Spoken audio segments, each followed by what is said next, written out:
এখন সরকারের পক্ষ থেকে বলা হচ্ছে যে জুলাই চেতনা বিক্রি করে রাজনীতি করা যাবে না। তো জুলাই চেতনা কেউ বিক্রি করতে যাচ্ছে না। জুলাই চেতনা মুক্তিযুদ্ধের তথাকথিত চেতনার মতো কোনো চেতনা না, যেটার মাধ্যমে এই দেশে গুম খুন, দেশের টাকা লুটপাট হয়েছে, দেশে তিনবার ভোটাধিকার হরণ করা হয়েছে। বরং গত 50 বছর ধরে মুক্তিযুদ্ধের নামে আওয়ামী লীগ সেই রাজনীতি করেছে, এই দেশকে বিক্রি করার রাজনীতি করেছে, এদেশের গণতন্ত্রকে হত্যা করার রাজনীতি করেছে, মানুষের অধিকার হরণের রাজনীতি করেছে। এবং সেই মুক্তিযুদ্ধে তথাকথিত চেতনার কথা এখন বর্তমান সরকার বিএনপির মুখে আমরা সবচেয়ে বেশি শুনি। ফলে জুলাই বিপ্লবের যেই আমাদের আকাঙ্ক্ষা ছিল, যে প্রতিশ্রুতি ছিল জনগণের কাছে, নতুন বাংলাদেশ, বৈষম্যহীন বাংলাদেশ, আমাদের রাষ্ট্রের সংস্কার, প্রতিষ্ঠানগুলোর সংস্কার, সেই সংস্কারগুলো যদি আমরা চাইতে যে এটাকে জুলাই চেতনা বিক্রি যদি সরকার বলতে চায় তারা বলতে পারে, কিন্তু জনগণ জানে জুলাই সবচেয়ে বেশি সুফল ভোগে কিন্তু হয়েছে এই সরকার।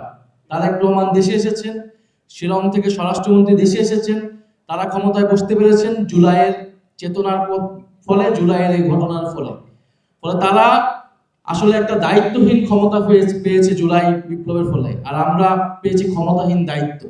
তো স্বরাষ্ট্রমন্ত্রী তিনি বলে যাচ্ছেন যে গণভোটের যে আদেশ, সে আদেশ রাষ্ট্রপতি দিয়েছে, যেটা অবৈধ। তাহলে অবৈধ আদেশ যে রাষ্ট্রপতি দেয়, সেই রাষ্ট্রপতিকে এই সরকার কেন এখনো টিকিয়ে রেখেছে? ফলে এটার যদি রাষ্ট্রপতি এই অবৈধ আদেশ, সংবিধান বিরোধী আদেশ দেয়, তাহলে রাষ্ট্রপতিকে এর জন্য শাস্তির আওতায় আনা উচিত সরকার, কিন্তু সরকার সেটা করছে না। সরকার স্পষ্টতই দ্বিচারিতা করছে। সংবিধান সংস্কার পরিষদের যে শপথনামা, সেই শপথ আমাদের পড়িয়েছে প্রধান নির্বাচন কমিশনার। ফলে সেটা যদি সংবিধান বিরোধী হয়, প্রধান নির্বাচন কমিশনার সংবিধান বিরোধী কাজ করেছে, তাকে বিচারের আওতায় নেওয়ার জন্য সরকারের ভূমিকা বা সরকারের উদ্যোগ নেওয়া উচিত, কিন্তু সরকার সেগুলো কিছুই করছে না। এবং নির্বাচনের কথা যদি বলেন, নির্বাচন সংবিধান অনুযায়ী হয়নি। নির্বাচন জুলাই বিপ্লবের ফলে মানুষের যে সার্বভৌম আকাঙ্ক্ষা তৈরি হয়েছে এবং যে আদেশ দেওয়া হয়েছিল, সেই আদেশের ভিত্তিতে নির্বাচন এবং গণভোট দুইটি হয়েছে। কারণ বিদ্যমান সংবিধানে কোথাও 2026 সালে নির্বাচনের কথা ছিল না, ছিল 2029 সালে নির্বাচনের কথা।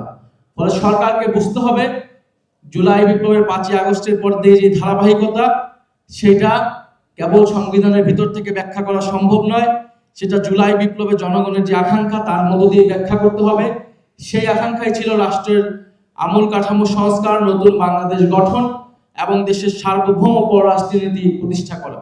ফলে স্বরাষ্ট্রমন্ত্রী এবং বর্তমান সরকার সংবিধান সংশোধনের কমিটির নামে যেই প্রহসন করছে, সেই প্রহসন থেকে সরে এসে দ্রুত সময়ের মধ্যে গণভোটের গণরায় বাস্তবায়ন করার জন্য আমরা আহ্বান জানাচ্ছি। নাহলে ওলামা অ্যালায়েন্স সহ জুলাই বিপ্লবের সকল অংশীদার, সকল শহীদদের নিয়ে আমরা ঐক্যবদ্ধভাবে রাজপথের আন্দোলন গড়ে তুলতে বাধ্য হব। আমরা অলরেডি সেই রাজপথের আন্দোলনের মধ্যে আছি।